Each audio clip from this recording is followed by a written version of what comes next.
Now, President Trump just ended the second government shutdown earlier this morning by signing a massive spending bill into law. Now, according to CNN, the massive 2-year budget deal proposed by Senate leaders on Wednesday and actually signed into law on Friday raises the budget cap by about $300 billion in the next 2 years, would increase the debt ceiling, and offers up nearly $90 billion in disaster relief for hurricane-ravaged Texas, Florida, and Puerto Rico.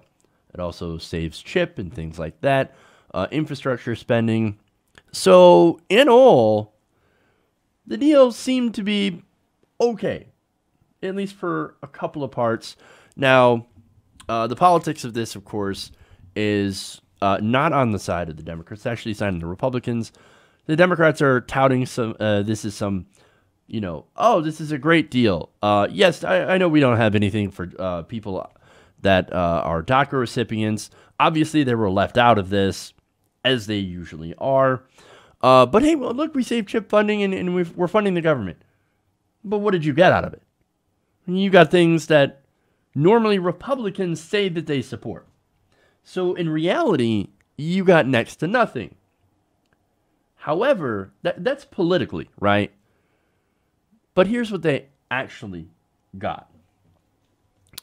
About $165 billion would go to the Pentagon and $131 billion to non-defense programs. So basically, what they did in this budget is they finally ended the sequester. You know, the thing that was supposed to be so bad back during the Obama administration that it would get Republicans and Democrats to sit down together and actually do a deal to avoid these massive cuts in both military and non-military discretionary spending. Well, finally, years later, we seem to have actually done that. So the caps on domestic spending would end, which is okay, that's good. At the same time, we're going to give more and more to the massive military budget. So now understand here, right, that our budget is now defense and non-defense. So in defense, we spend way more on defense than anything else. Let me show you a chart here that kind of breaks this thing down, right? So this is for fiscal year 2017. Look at that budget. That's proposed budget. Here we have the military outpacing spending on everything. And that is before this deal, right? This is before the $165 billion plus whatever Trump wants to drop onto the military budget for this year. Already last year, half our spending, over half our spending. Now, if you think that goes to our soldiers, right? If you're somebody who supports the troops, then you'll be sorely disappointed because let me give you the facts on how much soldiers make.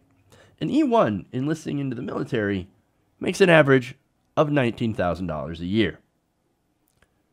That is barely over the minimum wage. That money ain't going to no soldiers. I mean, yes, sure, they get housing assistance and other bonuses like that, but on the other hand, a lot of our servicemen and women also have to go on food stamps to survive. So, look, that money, as I said, ain't going to the troops. Where is it going? I think the answer is pretty obvious. It goes to defense contractors, Lockheed Martin, Boeing, Raytheon, etc., right?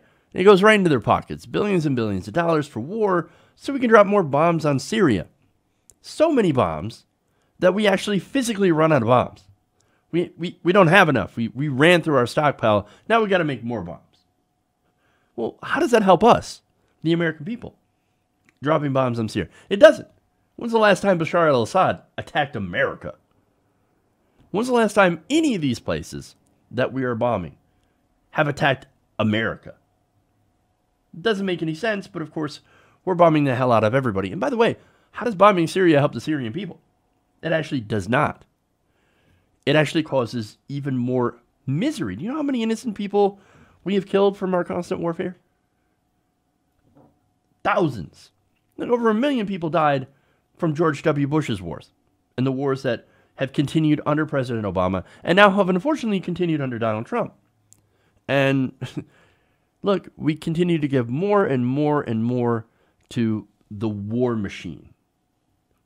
In fact, Speaker Paul Ryan told Hugh Hewitt on his show in reference to lifting those defense spending caps, he said, quote, "Our members who are focused on the military are very happy we landed with that $165 billion. You know what that translates into? The donors. The donors are incredibly happy because guess what? They get to make billions more dollars. Now, some of the other stuff that's in this bill, the debt ceiling, of course, will be raised until 2018. $10 billion to invest in infrastructure, $2.9 billion for child care, and $3 billion to combat opioid and substance abuse. That is pennies. That is chump change compared to what we have actually given to the defense industry. Look, $10 billion for infrastructure, right? We need a lot more than that to actually fix our crumbling infrastructure. We're rated at D+ when it comes to what our infrastructure is actually rated by the Army Corps of Engineers. That means that our infrastructure is terrible. It's falling apart. We have people, for example, in Flint that don't have clean water anymore. We have sections of Puerto Rico, large sections of Puerto Rico, that don't even have power. You have millions of people across the United States that have lead in their water supplies. But no. We can allocate some chump change over to that. Nowhere near what they need to actually solve the problem, because we have to give it all to the military. We have to give it all to the war machine. If you don't understand that there is something massively wrong with the way that we are spending our money, that the way that we are allocating our money, then I don't think you get it. The more we spend on endless war, the less we can spend on things that actually matter. Education, healthcare, infrastructure, veterans care. You care about the troops, right? Well, I just showed you that they're not actually getting any of this money. And they're not actually getting any more help with veterans' healthcare. We're not taking care of our troops.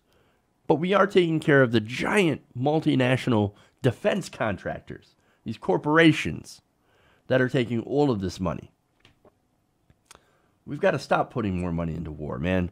We got to stop supporting politicians that will vote for more and more militarism.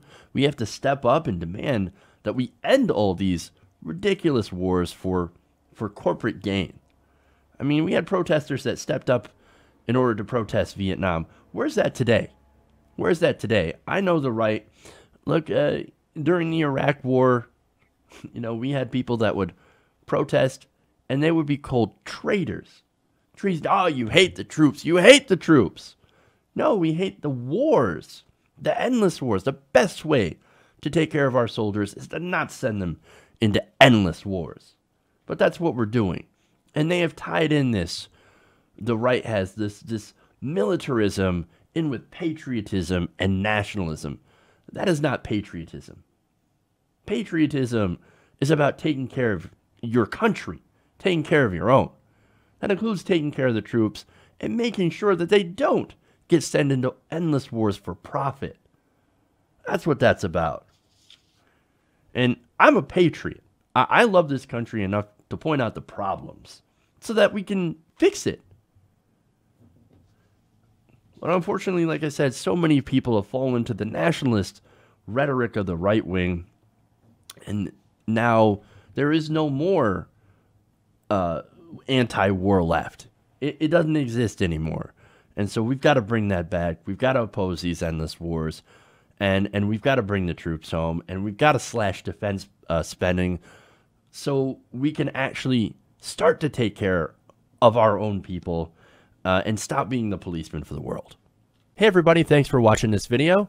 If you want to see more like this, please hit the subscribe button below.